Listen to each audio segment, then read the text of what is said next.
Welcome to episode 33 of The Adventures of Two Gray Mice. Today we're going to be talking about my recent trip on the Disney Wish. Here we go.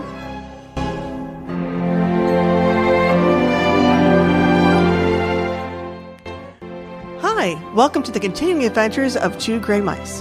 I'm Meg. And I'm Rob. And we are Two Gray Mice.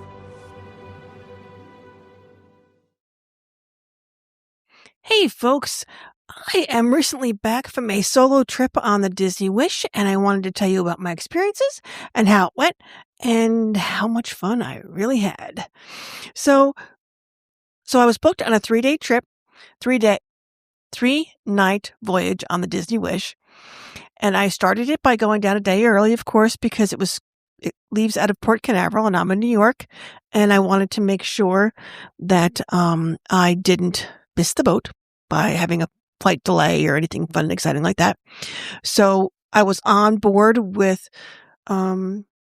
several of my fellow travel advisors from the Curated Travel Collection and the owners. It was a wonderful cruise and great people. I started my time out at All Star Sports in a preferred room with one of my fellow travel agents. We split the cost because why not? And, it's all there. Cute little room, small, perfectly serviceable. Beds were very comfortable. Even the pull-down bed. You have one bed that's the pull-down Murphy bed. During the day, it could be a table and chairs, and then you can pull it down, and at night it could be a bed. The preferred room overlooked the pool, and it was the cheapest room we could get on property for that evening. And we learned why was because the pool was completely and totally under construction, something that I would have noticed the bright red warning when I booked it for a client. But since it was just us and one night and we had no intention of swimming, we didn't care. We spent the day at Flower and Garden, which was wonderful. The main topiaries when you first walk in this year were Toy Story, including Lotso. The topiaries were wonderful. I really loved Mike and Sully this year, and I loved Stitch this year. He looked great.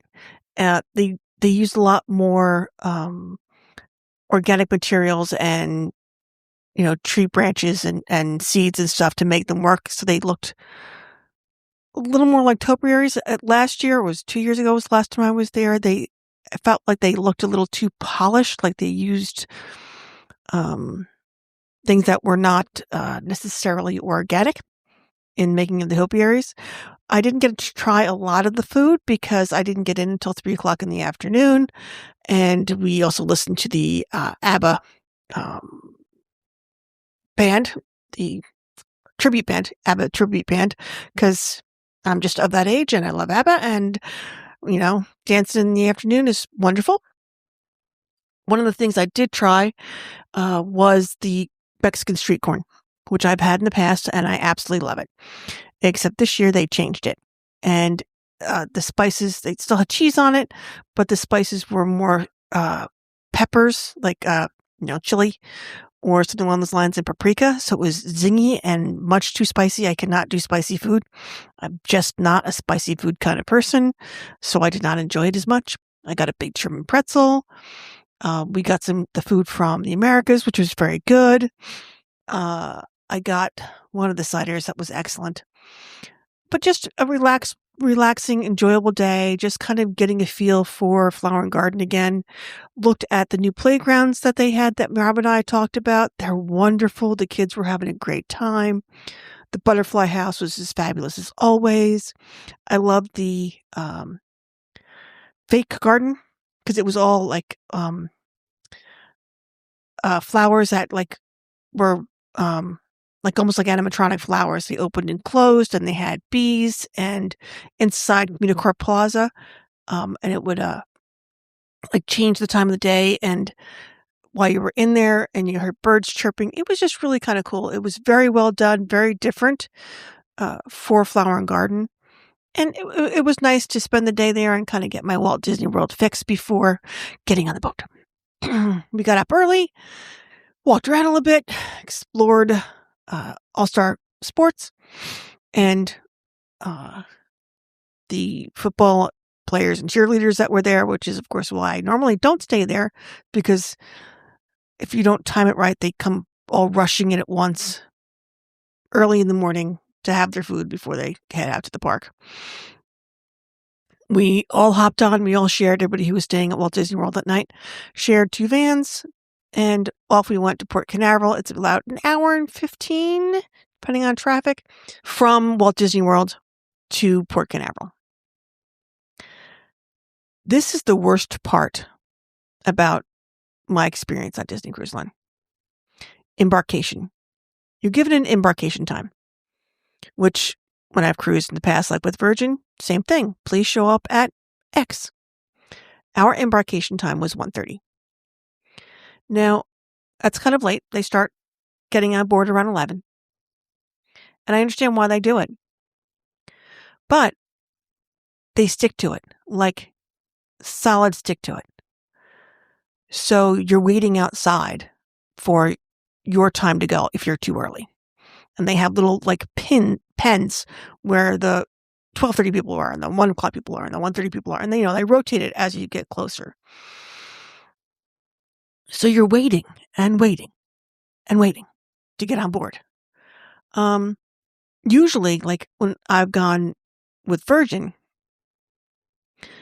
embarkation started at like 1 o'clock in the afternoon or 2 o'clock in the afternoon, and we were given a time to try to break it up. But if we had showed up early, they would have let us through. We'd have just gotten online. And what invariably happens is there's a little bit of a longer line first thing in the morning when it first opens up. And then it mellows out and it's just like a slow trickle and everybody just starts walking on and it's a nice, even flow. Disney does not seem to understand that, nor seem to want to be involved in that kind of embarkation. And I'm not sure why. Now they have 2 terminals, the Disney terminal that the Fantasy was at, and the other terminal that I don't know if they share it or if they own that one too, that we were at. So it was a little different than the people that had been there before, like the owners and things like that. But I wouldn't have known. It seemed fine. I mean, the actual security process was pretty quick. From what I understand, they've gotten a few more security screenings and things like that, which was good. You have to make sure that you have there's a form you download when you do the online check-in that they scan to make sure that you're there. You do the quick health check. Do you feel sick? Do you blah, blah, blah, blah, blah. You have to make sure you have your passport card, birth certificate, and real ID. This is why I always encourage everybody to get a passport. It's just easier. And they'll check it a couple times on your way through. You get scanned in. On board we went. Because we got on so late, when we actually entered into the Grand Atrium, and I know I've posted videos of it and other people have too, where they announce your name. Now, because I was with my roommate, who was another travel agent, so it said Meg and Hillary, and you walk in and you go into the Grand Atrium, and it's wonderful, and there's usually, cast members everywhere, and usually up in the balcony there's a princess or a character or somebody waving at you, and it's really kind of special. We were one of the last people on board. So the crew members had started wandering off to do their jobs. There was still a few there. There was no character. It was just like, oh, so Meg and Hillary are here. Wow, okay. So it just wasn't as, didn't give me the feels that I've seen other people get. So I guess the key is when you're on a Disney cruise, make sure that you get an earliest boarding time as you possibly can. Of course, there you go. Concierge, which is very expensive, but very nice, and the service is excellent, can board anytime. But that was the only problem I had, really. As soon as we got on board, our room was already ready. Off we went to our room. We had a family veranda room. So it's a little bigger than a standard veranda. It had a queen-size bed, a couch, and a bunk bed that folds down over the couch. It sleeps only 4 because the couch is a twin bed. But nice, lots of room. Not a lot of storage. Not a lot of places to put things. like if it was me, Rob, Tim, and Kate, 4 grown adults, it would have been too small, especially with me, Kate. Well, or me and Rob. I'm not sure, but we overpack. I always overpack, so I would not have had room to nest everything. Lots of hanging space in many ways, but not a lot of places to put things.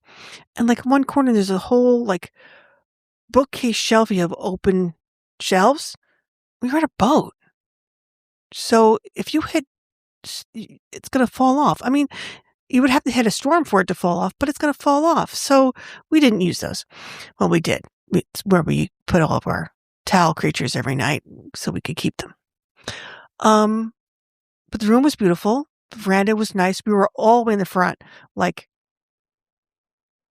2 doors down was the front of the ship, and we could see right into the the steering area where the captain is. Because that word has left me. I have no idea what it is right now. It'll come to me later when I'm doing nothing. So the room was ready. When you go to your room, if you've never been on a cruise ship, well, Virgin gives you a wearable wristband that opened your door. In Disney, you can wear Disney Magic Band Plus. They will program it when you check in. You can open your door that way. Or they have a card. It looks like a credit card, room card, that is outside of your door in a little holder, and you can use that. Now that's all you're going to use. Your Magic Band Plus or your card. That's how you're going to charge anything to your room. That's how you're going to prove that you belong on the ship if you get off the ship in a port. So very easy. A lot of people wear a lanyard. I had the Disney Plus fan because I didn't want to wear a lanyard the whole time. But it was cool because there was 2 envelopes there. So I was like, oh, cool. Amy probably left us a note. Amy's the owner of Curated Travel Collection. Or, something about a meetup later or something like that. So I pull it out and I open it up, and it's a $50 gift card to the spa. And I'm like, happy birthday. That makes no sense because it's a happy birthday on it. And then it says, happy birthday, Hillary. Not mine. But I thought that was very cool. And I had seen them in a couple of rooms. So that's why I thought it was, when we were walking to the hallway, part of the agency. But because you register and you have to give everybody your birthday, they knew Hillary's birthday was during the week. So Disney, nothing to do with Amy, nothing to do with Curated Travel Collection. Disney gave her a $50 gift certificate to Senses Spa to use while she was on board. And she got a very nice massage and she really enjoyed it. So there you go. It was wonderful. At that point, we nested.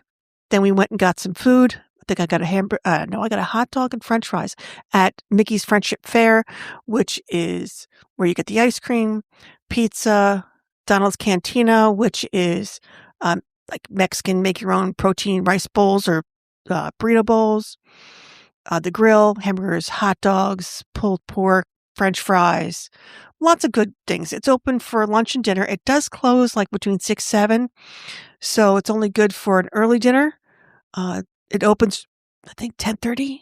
So early lunch, very handy. It was on the same floor that Hillary and I were on, which was handy. So in the morning I would go down there because the soda that's free, that comes with your cruise, and the coffee and tea is open all the time. So first thing in the morning, I would go down and get my cup of tea, and I would come back because I need my tea in the morning. Was also a little close to the ice cream that is available all the time, but that was also very good. Once we did that, we got ready to go for dinner. Got on at 1:30. I feel like we did something else. Oh, I know what it was. So at 6 o'clock,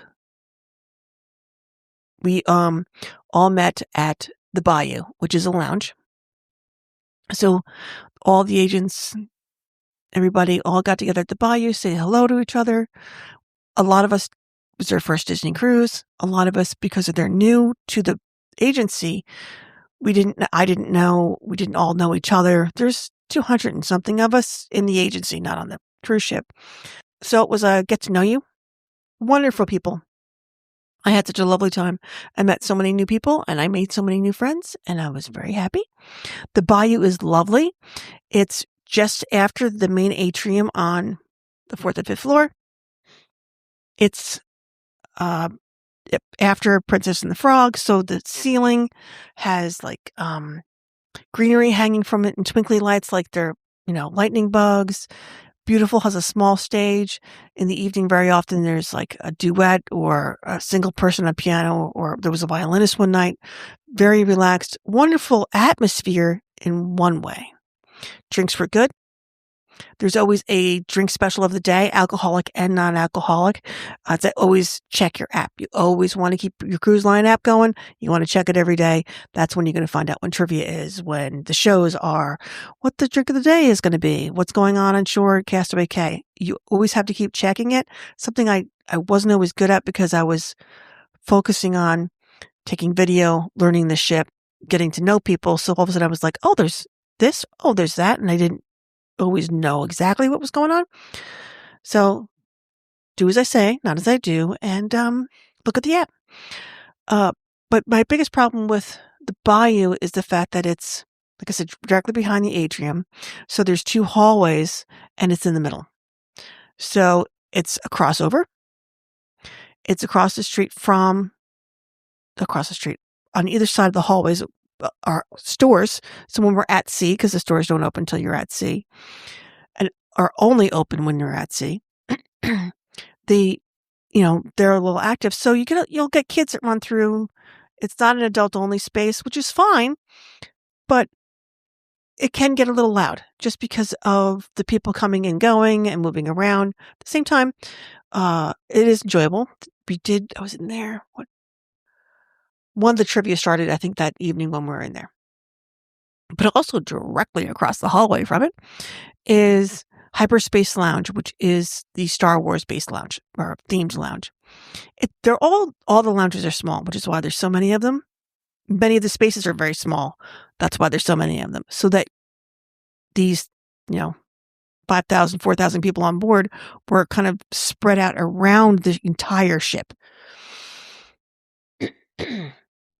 Not all just kind of bunched up together.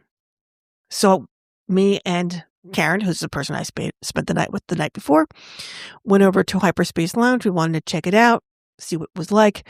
They have behind the bar all these huge screens showing space and the ships going past, and every once in a while you go into light space and it's kind of cool. I had the Golden One, which was one of their main drinks there. Very good. It tastes like a creamsicle with a definite kick of vodka, I think. Normally comes with whipped cream on top. I do not like whipped cream, so I asked for that not to be put on there. It was very tasty. Not my thing completely. I probably wouldn't get it again. They have all the wines from the Skywalker Ranch, which can get very expensive. So when you're ordering a wine, because I almost did this once, but the waitress pointed it out to me. Like there was a $32 glass of wine. She's like, "You sure you want to pay that price?" And I'm like, "Oh, no, actually I don't. I'll take the $9.50 one on the top." So always make sure you check the prices because you are only paying, like when you're on board, you're paying for anything you buy and alcohol. Oh, and then after that, after the Hyperspace Lounge, it was time for us to go to dinner. But the part I did forget was the other only bad part on this trip. There's a muster drill. When we're unpacking in the room, there's a video playing that they put on so that when you walk in, it's playing. And it's telling you how to put on your life jacket, the importance of the muster drill, what the horns are going to sound like. So if anything goes wrong, you know what to do.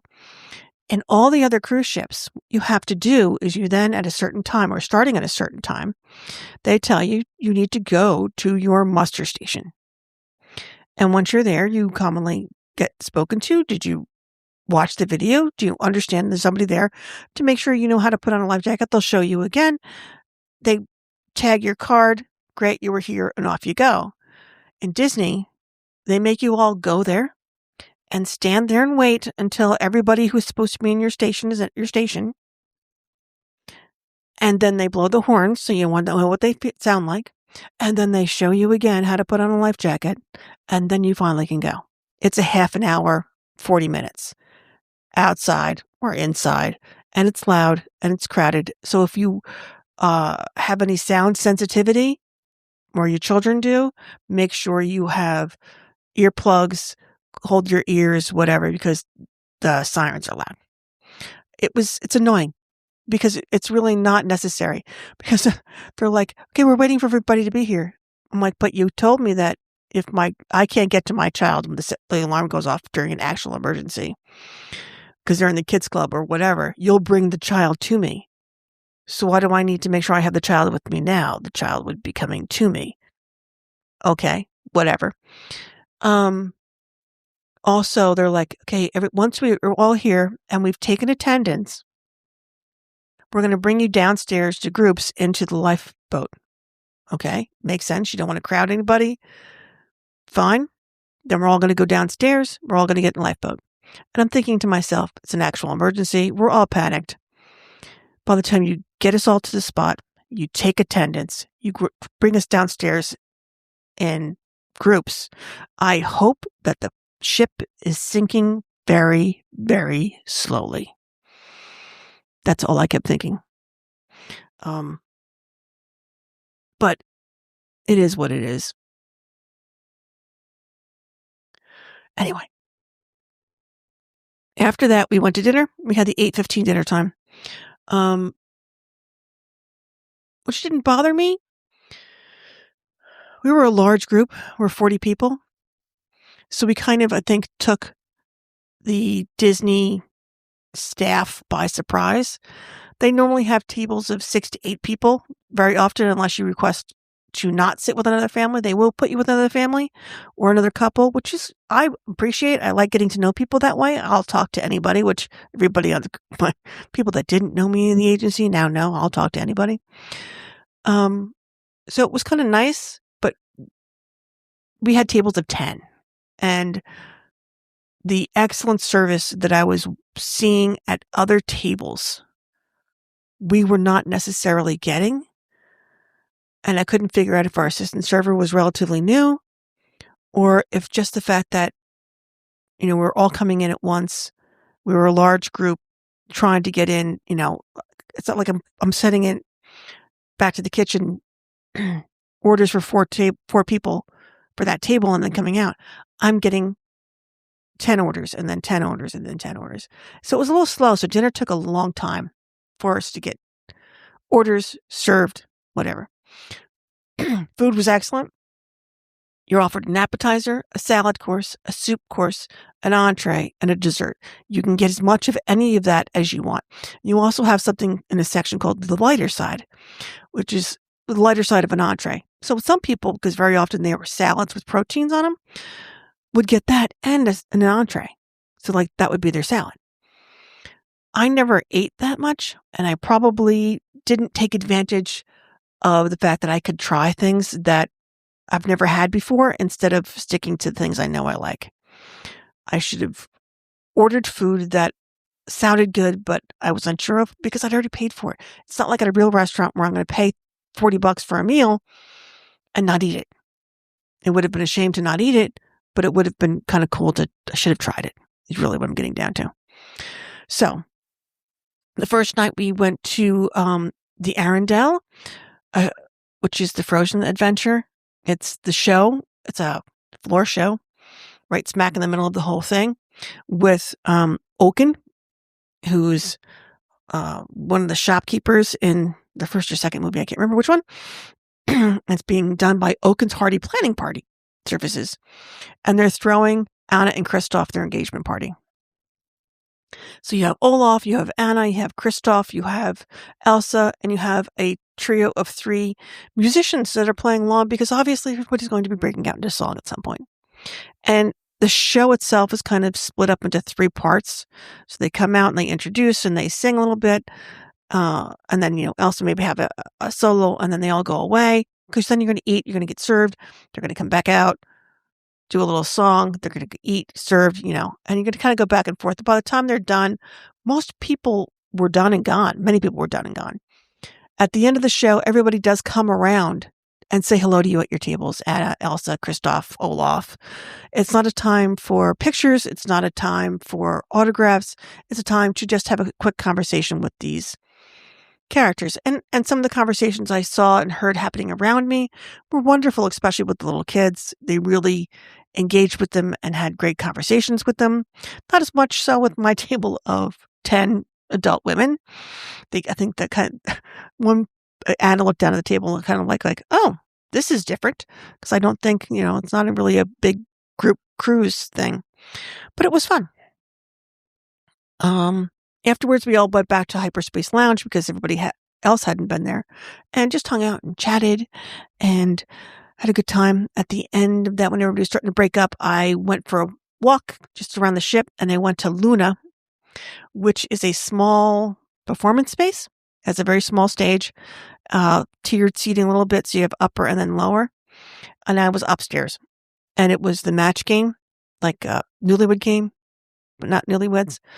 So they were asking questions like, the 3 gentlemen on the stage, their wives were off stage. So they asked questions like, so when we're on Castaway Cay, let's pretend that your in-laws are with you. What in-law would you leave behind on Castaway Cay and not put back on the ship? And I started laughing, and I'm like, because one person's getting very uncomfortable, and then when the wives came back out, 2 of them were like dead on. They're totally, my dad, he's a pain in the ass. Oh, no, it's my brother-in-law. And I started laughing because if it was us and they asked Rob that question, there's only one person he could say, because unless we're getting into cousins and stuff, that's it. I have one person. And, so I guess my sister would be being left behind, but never. Moore's never left behind. Then that was the end of the night, and off to bed we went. And we slept in. I remember waking up and thinking it was probably around 6:37, like I normally wake up on a weekend. It was 8:30. We got up, and the sit-down restaurants, one will be open for breakfast, and I believe one is open for lunch for a sit-down. The rotational dining, your waitstaff goes with you. So the same waitstaff that we had at Frozen the first night, we're going to have at 1923 at the second night, and we're going to have at Marvel at the third night. So they travel with you, so they get to know you. They know who you are. They'll have conversations with you. It's a wonderful way of doing it. For breakfast, half that crew is working at the Marceline Market, which is the buffet, and the other half is doing the sit-down breakfast at whatever restaurant it was. And for us, it was 1923. Beautiful restaurant. It is after the ship, shortly after the atrium, so you can approach it from the port or the starboard side, and the middle is closed off. So you have the Walt side and you have the Roy side. So when you look at your dining reservations in your app for that night, it's going to tell you what side to go in, because you can check in on either side. Beautiful. Drawings, concept drawings, original sketches of so many of the animated features all over the walls. Things that Walt had in his office and Roy had in their office, and keepsakes, beautiful art deco, just absolutely wonderful. Me and Hillary sat down. We had a fabulous breakfast. I got French toast. I can't remember what Hillary got, but she enjoyed it. Just, perfectly done. We both got fruit. We got pog juice. Life was wonderful. My phone hadn't charged the night before. I realized I had a cable issue. So Hillary got dressed, and we were in Nassau that morning. So she went with a whole bunch of other agents into town, and I went back up. I had to make sure that it was charging that morning. By the time I got back up, it needed a little more. I walked around the empty ship a little bit, took some photos of the empty ship, kind of learned my way around a little better. I had an excursion for the afternoon. When you have an excursion, you meet in one location. It will tell you in the app exactly where to go. For me, it was Marvel. So I went to Marvel. I checked in. I got a little sticker of Donald Duck. Basically, they sort you by character, so they know who's going on what excursion. And we were walked out to outside of the ship, where the person in charge of our excursion picked us up. I was doing snorkeling. So then she walked us over to the boat dock. It's not long.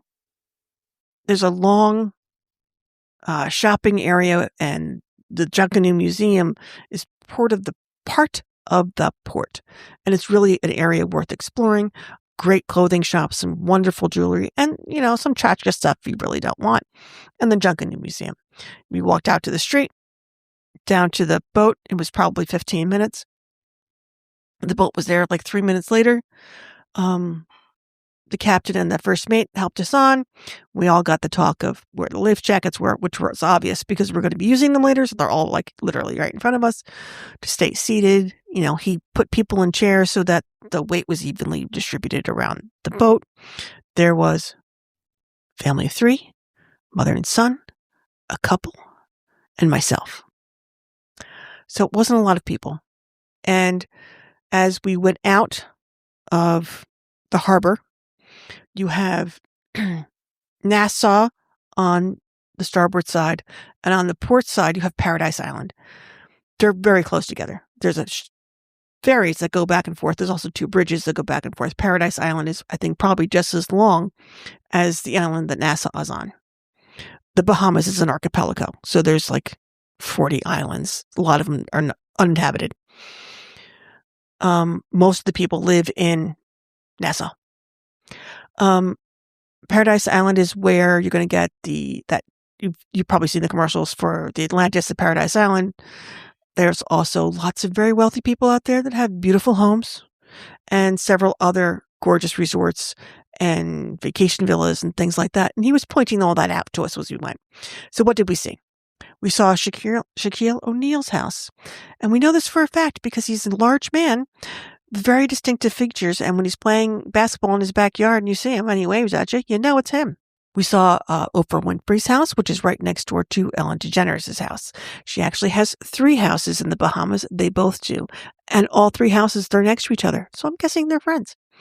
Little things like that and some of the history and, interesting stuff as we went out. When you're going out, you're going against the tide. So it's choppy and it's a little rough. But it was a beautiful day. It was like 75 degrees. It was a breeze. It was gorgeous. May have been closer to 80, but it was beautiful. The water is so crystal clear blue in some areas, darker blue in others. That's when you're over the reef. When it's a little greener, that's when you're over the grass areas. He was explaining all this to us. Our first stop was a turtle sanctuary. He explained to us how they gave us sanitized snorkel gear. Explained to us how to do it, make sure that we were properly vested and then properly wearing the snorkel so that your, breathing valve was in the right spot. Hopped in the water. I panicked a little bit. I didn't panic. I was just nervous. So then breathing through the snorkel is, odd, especially since you can't breathe through your nose because you have such a seal around your eyes and over your nose that you can't breathe. I mean, you're just like going, and it doesn't work. So at first it kind of like startled me. And then of course I'm also like I'm not in open ocean. I could see I'm right next to an island and there's another island over there. But yet you're in the bay. Right? So it's kind of weird. But we're at a turtle sanctuary. These turtles are not the huge sea turtles that are out in the ocean. Crush, but they're a kind of sea turtle. They're large. They're not small. But they stay there year round. They kind of live on this side of the island and the grass areas around it. And on the other side of the island is where they crawl out and nest, So it was kind of cool. And once I kind of relaxed, then I just floated.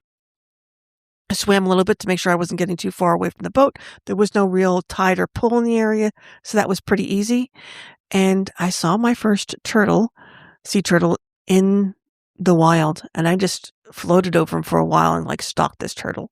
It was so cool to just see this beautiful turtle in his natural environment. And then I would back up a little bit when I saw him coming up for air, because of course they breathe air, they're reptiles.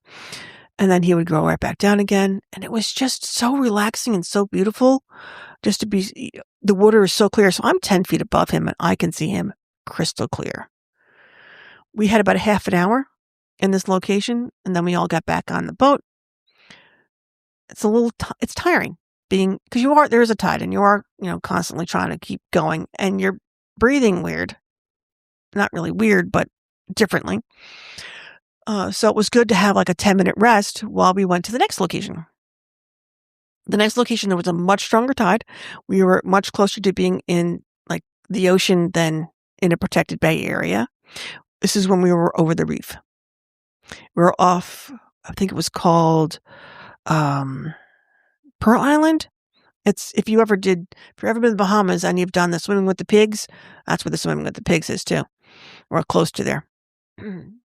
So went over the reef and snorkeled again. And this time I was a little more nervous. Like, I don't know what I was expecting. I think I watched too much Jacques Cousteau when I was a kid, and you see the reefs and then you see the sharks flying through. There was, of course, no sharks. And at first, there wasn't even a lot of fish. And you could see the reef crystal clear. And I realized that the first mate was throwing fish food into the water. And the reason why I was doing this is because so much of this reef is gray. It's been dying. We've all heard about the reefs dying from our sunscreen, from the waters getting too warm, from climate change. Half of this reef was gray. Now it's coming back, so like the bottom was gray. And I could see new life and new reef forming on top.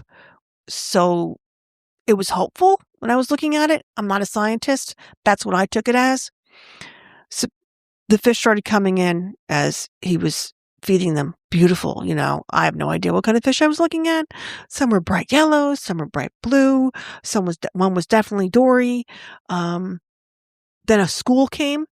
So also Finding Nemo, the school of fish that then formed the number to show them where to go. That school of fish showed up, and it was so cool. They were so tight together. They were like in a 5-foot oval ball, and it was so relaxing, but exhausting by this point because I'm fighting the tide. So I didn't stay in for the full half an hour. I'm no longer as active or as in good of shape as I should be for snorkeling for half an hour. So basically, I got out.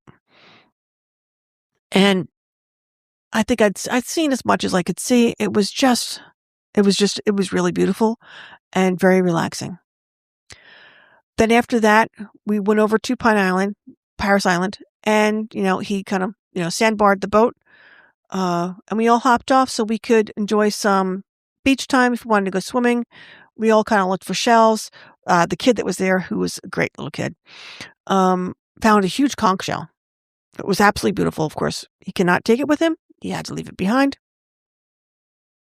It was really wonderful.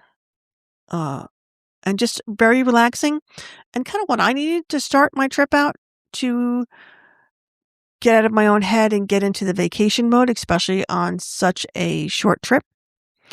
The trip back, he didn't do as slowly because he wasn't giving us the tour. We had gotten it out of the way out. And of course, we were going with the tide, so it was a much faster trip back. We got off. We thanked them all, and I walked back into the shopping area that's part of the port, and I went shopping. Things you have to know about Nassau is, in the port area, in the shopping area there, no one's going to bother you. You can shop. You don't have to haggle. You just go in, you do your stuff, and you can go back on the boat. If you go out the gates, directly across the street is the straw market that people have heard about, that you can haggle in, that there's a whole bunch of traditional vendors in there, and there's straw work, which is absolutely beautiful.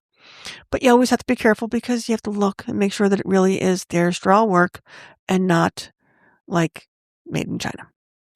But the moment you step out those gates, you're going to be offered things, from excursions to ferries to taxis to things you really don't want. So take care of yourself, stay close, ignore everybody else. That's all I can say on that one. But what we did notice is that right outside the gate, there was people selling for $10 a piece these gorgeous conch shells. They're beautiful. So people were buying them, and they're bringing them in. You cannot legally bring a shell home of that size. You could bring a shell home that's like 2 by 2 inches. Nothing bigger than that. I brought home like 2 tiny, tiny little shells. So they're being confiscated at the port and put in a bucket, and then we watched them throw them all back into the sea. And all we kept thinking was, later tonight, someone's going to go scuba diving, pick them all back up again, and sell them again tomorrow. So do not buy conch shells and try to bring them back onto your cruise ship at any Caribbean island. It is against the law. You cannot do it. They will be confiscated and thrown back in the water, and you've lost your $10. That's the best I can tell you. Once I got back on board, I went to the hot tub for a little bit and explored the adult area. It's very nice. Had a very enjoyable time. And back to the room, showered, changed. It was pirate night. But first, I went to go see the show. I had not seen the show, Seize the Adventure, the night before. I just wasn't into it. I went to see the show that night. It's Little Mermaid. It's wonderful. It was beautifully done. They had some technical issues. Very enjoyable. The people were very talented. Strange things that were my issues that I had. If you've been listening to us for a while, Robert and I have been involved in theater most of our lives. We actually both have degrees in theater. There was, at the beginning of the show, a large treasure chest in the beginning of it that she's looking at, that the trident's in front of it, and like the narrator starts the show, and that's how it kind of all does. And this thing's moved all over the stage through the entire show. It never opens, it never does anything. I felt like at some point it was supposed to, and it never worked, but they bought this thing, so they were going to keep using it. But how they use the stage and scrims, and they used like a skirt with a trail, like a tail on it or train on it, that they would flutter as when they were swimming, when they were being mermaids. They had, the rocks that she climbs up on at the end and sings. They had that, but then when I spun it around, it was more like Eric's ship. So it was really beautifully done and very, very enjoyable. Everybody's like, Broadway quality shows.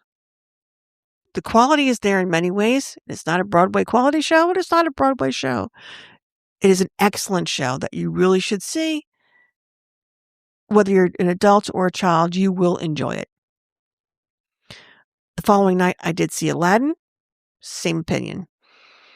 Didn't like it as much as Little Mermaid, just because of the way they ran the show, the way they broke everything up. Beautiful show. I still had some technical difficulties. The set made a lot more sense to me. The way they went from the market, the pyramid where he finds the lamp, to the market, to the castle, the way they did the flying carpet when they do their big song. Beautifully done. Wonderful show. Great actors. And then you'll find the actors later on, like the gentleman who played Sebastian. The puppetry for Little Mermaid was wonderful. The puppetry for Aladdin was wonderful. So the gentleman who was playing Sebastian, he had a puppet, but he, of course, sang and spoke for him, was the person who was, escorting Captain Jack Sparrow around on Castaway Cay. So everybody in a ship has more than one job. They don't get days off. So think of that when you're getting your service, and how good the service is, and how friendly these people still are, and how wonderful they are. And it's been weeks since they have an entire day off. They'll get chunks of days off, like a good portion of a day. But at some point in that day, they're going back to work. After that, we all went to dinner. 1923, Pirate Night, on a 4-night cruise. Because there's 3 restaurants and they rotate, you'll get each restaurant once, and then there's Pirate Night, and there's a separate menu for Pirate Night for all 3 restaurants. Because we're on a 3-night cruise, they keep the standard restaurants menu, which is good because I was really looking forward to 1923's menu. The first night I'd gotten a prime rib, it was fabulous. 1923, I got the rack of lamb. Oh, amazing. So 1923, much different. There's no show. You're just chatting, being served, looking around at all these beautiful pictures. Great dinner. I had a wonderful salad. Then I had my lamb. And I printed all this out at work earlier today or something, and now I don't know where it is, so we're not going to talk about the food. Just know that the food is wonderful. So, and just go with it. And what I also learned was at Marvel, the filet mignon at 1923 was delicious. I had tried a friend's. I love lamb, so I went with the lamb. When she was at Marvel, she wanted a steak again, and she didn't like the sirloin that was on the Marvel menu. So she asked for the 1923 steak, and they go and they get it, and that's what she ate. So if you go to Marvel and there's nothing on the menu that you like, but you really want the rack of lamb you had the night before at 1923, then you can order the rack of lamb you had the night before at 1923. Like I said, service, excellent. After dinner, I'm in my pirate garb. Many of us were in our pirate garb. We head up to deck 12 to watch see the show and watch the fireworks. There's an earlier show as well without fireworks for the kids that have to go to sleep.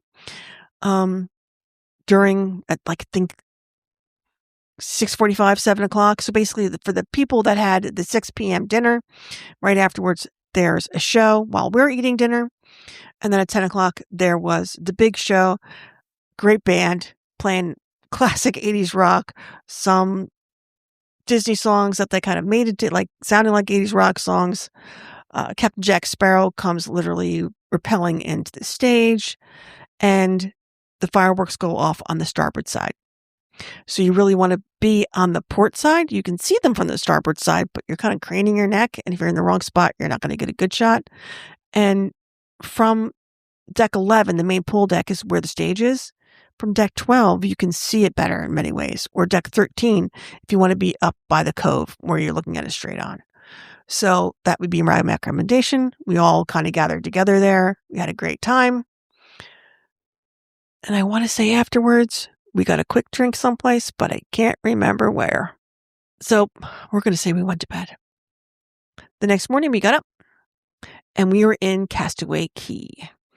When me and Hillary went out to our veranda, we did not do room service at all, which we probably should have, but we were always out so late. And for breakfast, you have to have it on your door by 10 p.m. that we kept not making it back to the room by 10 p.m. to put it on the door. We were at Castaway Cay. We got up in the morning, got ready to go, went to Marceline Market, the buffet for breakfast. Everything was delicious. They have made to order omelets. The eggs are the only thing that are not, I think, quality. Definitely large quantity egg batches. It's scrambled eggs. So if you were an egg person, I would probably get a made to order omelet. The morning we were there, they have churro Mickey shaped waffles. They are at the kids station. They were very good. They're a little sweet. I only got one. The French toast there was excellent. Bacon was perfect. Sausage. I got fruit, any kind of fruit you wanted. They had honeydew, cantaloupe, pineapple, mango, strawberries, yogurts, granolas to put in the yogurts, every cereal you could think of, donuts, pastries. There's no way you were going hungry. Pog juice, most importantly. They had pog juice, great orange juice, coffee. Many people have problems with the coffee, the regular coffee in Marceline Market. They said it was a little sludgy or watered down. It was like, I guess, depending on the station. Not being a coffee drinker, didn't care. I drink tea. Then Hillary and a whole bunch of people went out. No, actually, all of us went out to get our picture, the full group picture with Captain Jack Sparrow. I went back on board to get some work done and to do a little touring and to reapply my sunscreen. And a lot of my friends went off to go to Serenity Bay and look at the island. I left the room about 11:30 and I walked to the whole island, back and forth, back and forth, back and forth. I'd never been out there. It's a gorgeous island. It's a protected cove. So where they have their beaches set up, there's a little bit of land across it so that the waves and everything can't really get in there. And so there's no tide. There is a tide, but there's no like pull. There's no rip tides. There's no real waves. It's very relaxing. The food it's barbecue. It's hamburgers, it's hot dogs, it's pulled pork. I went back on, got the pizza on board, was very good, and got another slice of pizza later on after I did try some of the food. It was ribs. I tried the ribs. The ribs were pretty good. The full bars on board, like 3 or 4 of them. You have in the family section, there's 2 places to get food that are huge. If I was a family, I would walk past the first beach and first area and go down to buy cookies too. It's a little less crowded down there on the beach. It's also closer to Pelican Plunge. Pelican Plunge is a water slide that's out on a dock floating, so you have to swim out to it. And it's a great little water slide, and it throws you into the water when you're done. So I would make sure you're wet first because the water was a little chilly, so it would be a little shocking just to be tossed into there. But it was really nice. Then I went all the way out, it's an old airfield that they used to be out there. So you just walk down this huge runway. At the end of it, you have Serenity Bay, where the adult section is. They have their own small food area, and it's a little smaller than everybody else. It's like there's no ice cream out there, but there's ice cream everywhere else. And a bar and cabanas out the adult section, cabanas that you can rent in the family section, and they're making more cabanas. Crystal clear water. We saw a stingray. We saw several starfish. There's shells and stuff, and you have to be careful where you're walking, but for the most part, it's beautiful. You really don't have to worry about it. Plenty of lounge chairs. My friends went out there early to get lounge chairs for everybody, but it really wasn't a concern. I could see, I'm not sure the boat was full. If there was more adults, just adults, how that could fill up, but we didn't have an issue.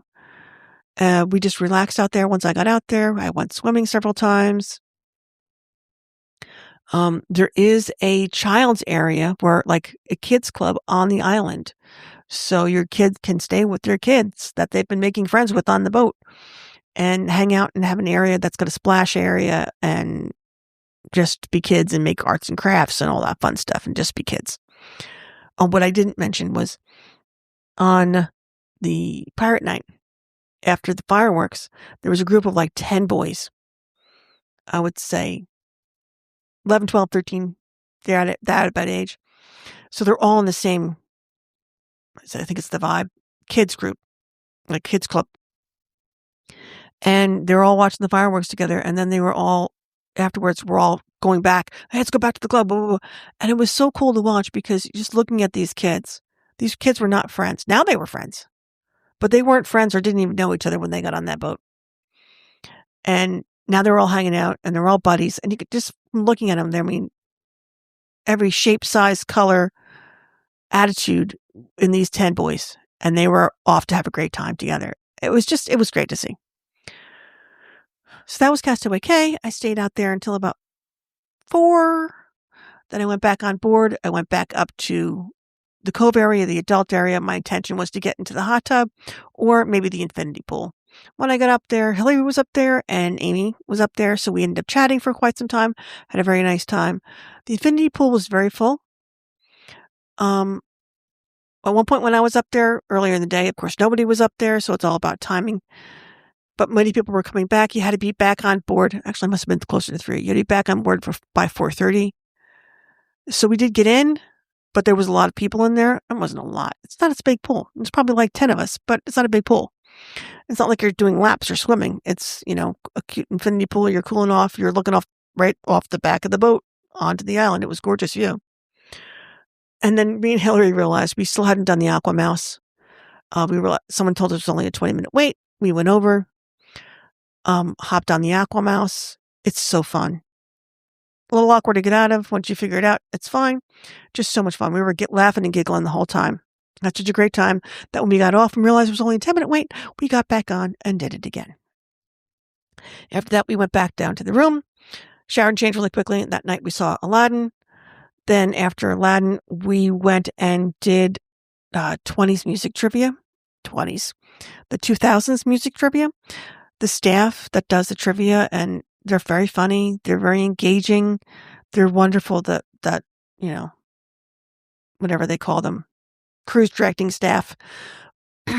Great people, very helpful, but very he was great. and we had a wonderful time.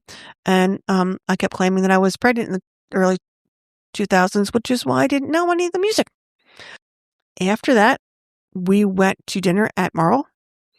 Food was great. I think I got the chicken schnitzel, which I'd never had, so I ordered it. I was proud of myself, only to find out that really is just breaded and fried chicken. But it was tasty. It had a little bit of lemon in it. The show is on screens around you. The theming in the restaurant is great. You feel like you're in like one of their labs or something. You've got a quantum reactor on your table. At certain points, it lights up and you have to push the buttons to make things happen. We get big, we get small. They get big, they get small. He shrinks the ship. He's supposedly on the ship someplace. It's Ant-Man, and of course, he's throwing things up. The Wasp is trying to fix things. Spider-Man comes in. Sam's Captain America comes in. Miss Marvel comes in.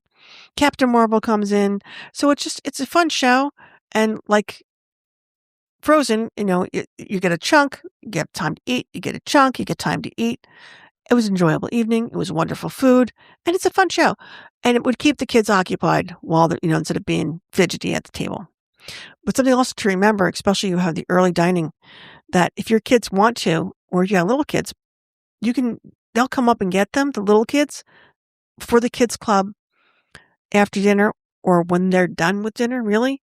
So you can look at the waiter and say, my kid's getting please, as fast as possible, bring it all out at once. The kid eats quickly, and off to the kids club you go, and your significant other, or just you or whomever, can then have a nice, enjoyable dinner by themselves. Afterwards, I know what I forgot. After the Aladdin show, I went to the Rose, which is a lounge that's right next to Enchante, and which has the Beauty and the Beast Lumiere theme. So the Rose is the Rose. Very beautiful, hardwood, gorgeous, huge windows.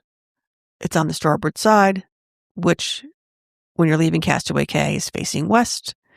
So you get the sunset. It was gorgeous. I went up there for the sunset. I had the drink of the day. I had a friend with me. We had a nice conversation. It was definitely one of my favorite lounges on board. Keg and Compass was the other lounge I went to.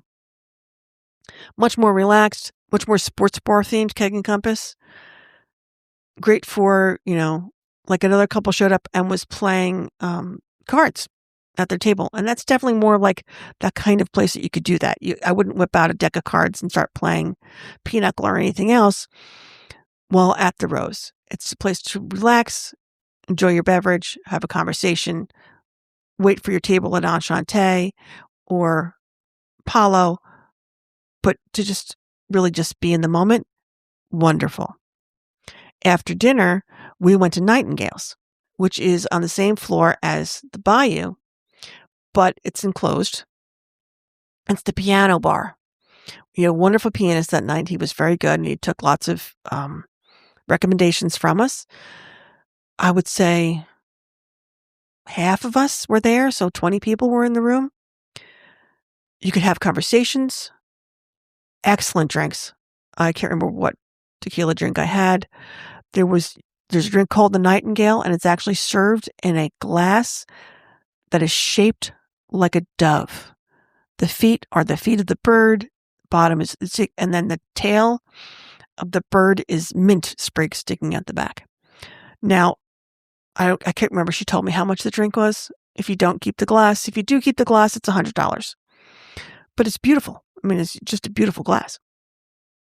And we closed that place down just because of the conversations, and it was our last night. So saying goodbye to people, finishing getting to know people, just great place. But Nightingale's is a wonderful bar. And I would say if I ranked my bars, Nightingale's, The Rose, Keg and Compass, Hyperspace Lounge, The Bayou. And there's another one, Triton Lounge. Triton Lounge is also kind of a thoroughfare. But Keg and Compass, Triton, and Bayou are very often where they have like the trivia and things like that you're going to watch. The night before you get off, they leave little tags in your room that have a character on them. And if you have to have your bags out and packed, if you don't want to carry them off, in the hallway by 10 p.m. with these tags on them. Your other option is to carry your own bags off. I chose to carry my own bag off, even though I checked it on the way in, because I didn't want to stay up and pack. So we went to bed, we got up early, had packed everything we needed to pack, and then went to the market or flea market again for breakfast. Said goodbye to each other and walked off with my luggage. Getting off the ship is easy. If you had checked your luggage, they tell you, now is the time that you can go. If you checked your luggage, all the luggage is now off the ship. It's been checked by Border Patrol. And it's ready to go. I'm carrying mine off. So that little tag with the character on it, you need to remember who your character was. Ours was a Little Mermaid because your luggage is in sections. So ours would have been, if I put it out, in the Little Mermaid section or the Donald Duck section. So that's how you know where to go to get your luggage. Everybody has to be off the ship by 9:30 in the morning. They start telling you have to get your butt off about 9 o'clock in the morning because, of course, no one's really listening. But as you're leaving the ship itself, you give your key to the world card or your magic band and you basically signing off the ship. You do that every time you leave the ship and every time you get back on. So they always know who's on and who's off. That's how they know if they left someone behind or have too many people on board. But either way. So off we go. And I, have a passport so I can get to the passport line, which means I just go through the line. It takes a picture of me. It's like, yep, we know this chick. She's got a passport. We've already seen it. And off I go. There was no stopping. There's no checking. There's no security. Just keep walking. It's wonderful.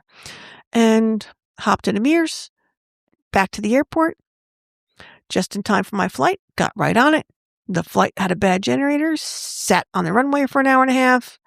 By the time I got home, I was tired. I was very tired. But I had a great time, and I cannot wait to go back on another Disney cruise. Oh, something I didn't tell you. On the way down on the airplane, I'm sitting in my seat, and there is what sounds like a mother, a child, and a grandma sitting behind me. And they're talking about going to Texas. What are we going to do when we go to Texas? And Texas, we've never been to Texas. It'll be fun to be in Texas. And they're going to go on horseback rides and they're going to do this. And I'm thinking to myself, we flew out of Newark. Our connections, when you have a flight with a connection or, a stop, Atlanta, Dallas, Chicago, Detroit, sometimes St. Louis or KC. But that's pretty much where you're going to end up. And then you're going to go from there. You don't go to Orlando and then go to Texas. It just didn't make sense to me. But I was like, whatever, I'm not paying attention. I just do my thing. But right when we landed, the stewardess was like, is there a Lauren on board? Is there a Lauren on board? And the little girl goes, I'm a Lauren. And she goes, oh. And this is over the loudspeaker. Oh, I was told to let you know that I'm sorry, but your trip to Texas has been canceled. So instead, you're going to go to Walt Disney World. And at that point, Grandma broke out ears for them all. And at first she was like, so we aren't going horseback riding? But it was like she was in shock, but then she was so happy. And I thought it was a fun way of surprising somebody with the Walt Disney World trip. I'm not sure if I could have kept up the Texas bit, but it was great. I kind of got a little verklempt. So if you wanted an idea of how to surprise your kid and you can get away with lying to them about going to Texas, then, or wherever else. But it was fun. So that is my Disney Wish Cruise. I highly recommend anybody go on it. As an adult, no kids, I had a wonderful time. I never felt crowded out by kids. Even in Marvel, even when I was hanging out by the pool, even on Castaway Cay, I never felt surrounded by children, even though, of course, they were there. There was, of course, a couple of times where there was a small child I was like, yeah, no, because of their behavior. But I ignored it. It was like 30 seconds of my life. Like you get all the time, everywhere. So it never got in the way of what I was doing, what I was experiencing, how I wanted to experience it, and what I wanted to do. This is totally a trip that an adult couple, friend group, whatever, could take without children. And I can't wait to take Rob on one. I got myself a placeholder, which you can do on board, and you can transfer it to your travel agent so they can keep helping you. So you put, a couple $100 down, and then you have 2 years. You basically said, I'm going to go on another Disney cruise in the next 2 years. And when you do take it on the next cruise, you can get 10 to 20% off, depending on the cruise, on that cruise. And very often, that's the only way to get a discount on a Disney cruise. They usually do not have sales. So that's all we have for today. Thank you for listening to the Adventures of Two Gray Mice. If you would like to, please rate and review our podcast wherever you're listening to it. It can only help other people find us, which would be greatly appreciated. You can follow us on Instagram at 2 Gray Mice podcast. If you have any questions, have any suggestions for topics we should cover, whatever the case may be, you can email us at 2 graymice@gmail.com. That's all I've got. Have a great week, folks. Take care. Bye.